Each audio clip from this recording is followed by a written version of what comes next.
Nowadays, Barolo is considered a great world-class wine. Each year, a good 40 million bottles like this one find their way to 150 countries around the globe, and the number of enthusiasts is continually rising. To understand the reasons behind this success, one needs to hark back to the earliest days of Barolo.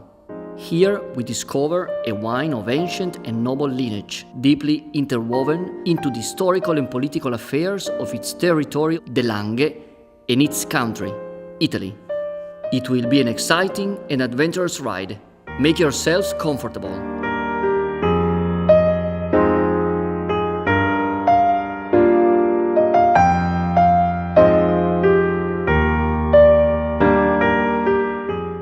First of all, the grape. Barolo is entirely made from the Nebbiolo grape variety, grown within 11 communes of the Langhe, in Piedmont.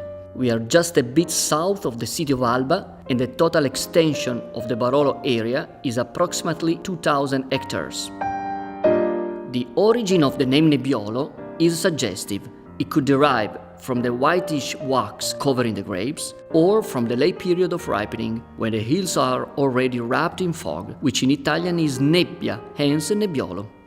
Nebbiolo is often associated exclusively with the Langhe, but despite its really particular attachment to the territory, the grape variety can also be found in bordering regions of the Aosta Valley and Lombardy.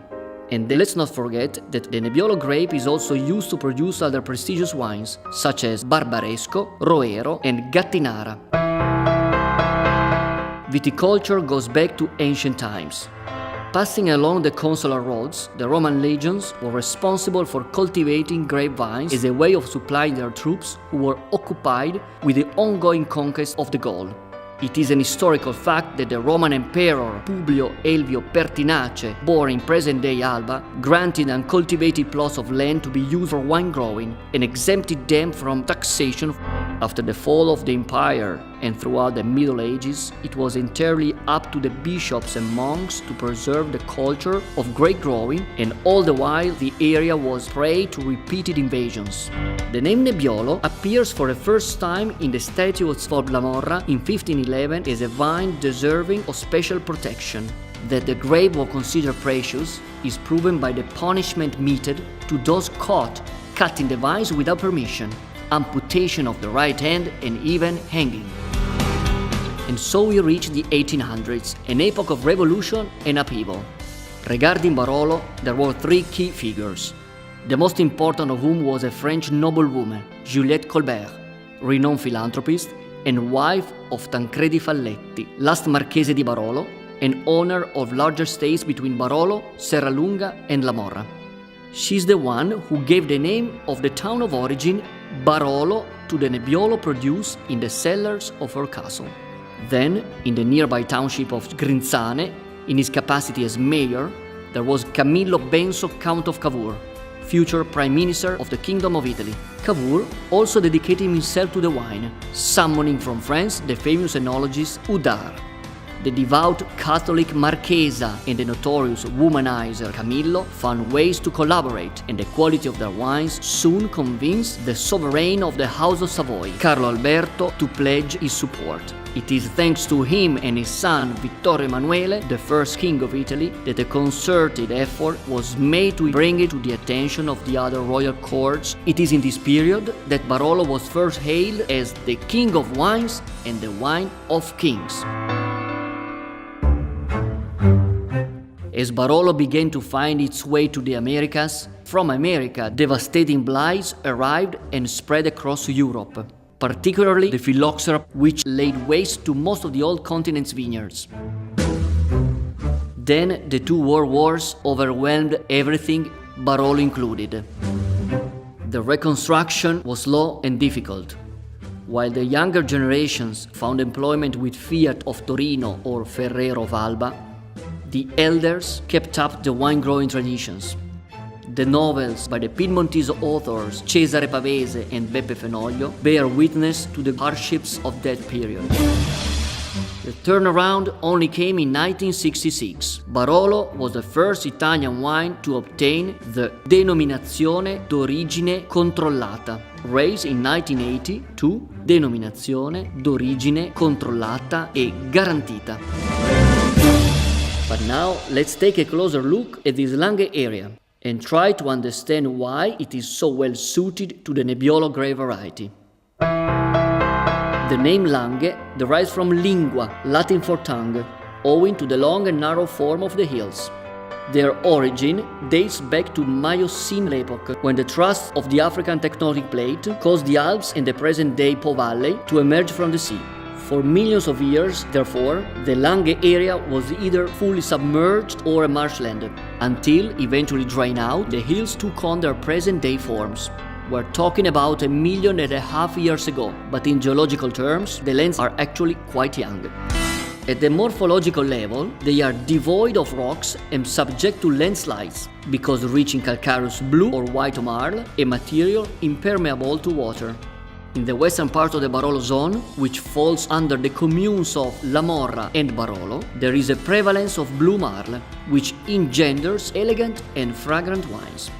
In the eastern half, falling under the townships of Castiglione Falletto, Serralunga and Monforte, the sandstone gives rise to more austere and robust wines. In any case, both zones bring about wines that are richly complex and capable of aging. The local climate is also a crucial factor. The Langhe is ideally situated at about 40 kilometers from the sea and 40 kilometers from the mountains, close to the 45th parallel. The Nebbiolo hills are rather steep and range in altitude between 200 and 500 meters. The amount of rainfall they receive is scant, and it is mostly concentrated in spring. Summer brightness is increasingly strong, triggering a greater need for protection of the grapes against excessive exposure. The biggest danger facing the grapes is hail, which occasionally, in the summer, can pelt the vineyards, but luckily only in circumscribed areas. The Nebbiolo growing season is long. It starts with bud breaking in early April and ends in late October with the harvest. The variety is vigorous and requires continual pruning and thinning, operations that are entirely carried out by hand.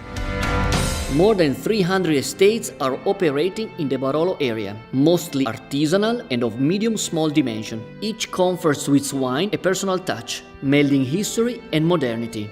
If in the 90s there was much debate regarding the style of winemaking, with particular reference to the small French barriques or the larger Slavonian oak botte, today's prevalent approach marries the best of the new techniques with the spirit of tradition.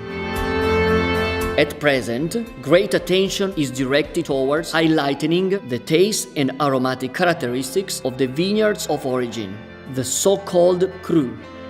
In the Langhe, this technique was already used in the late 1800s by several small producers to set themselves apart from the major winemakers who were skillful at mixing grapes from different sub-areas as to create a homogeneous product year after year.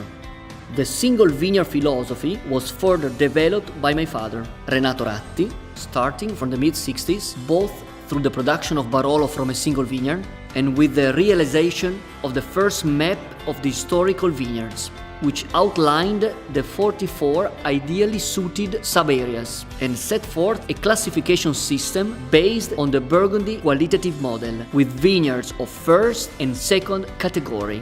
The charting work was acknowledged almost half a century later with the official map of Barolo of 2010 that includes 170 menzioni geografiche aggiuntive, namely the single vineyards.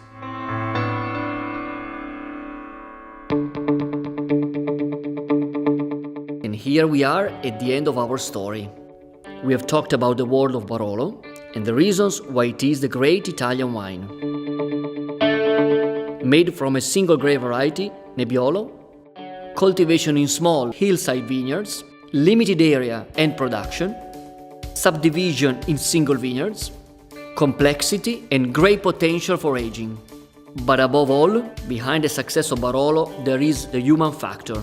Tradition, experience, and know-how renewed by generations of artisan winemakers who through the epochs were able to perfect a fine balance with their territory. If today UNESCO recognizes the wine-growing hills of the Langhe as a World Heritage Site, we owe it to all those factors. Our duty is to make sure that the quality of the environment, the vines and the wine is always at the center of our efforts. This is the challenge we have received from our fathers, and this is the baton we pass to our children.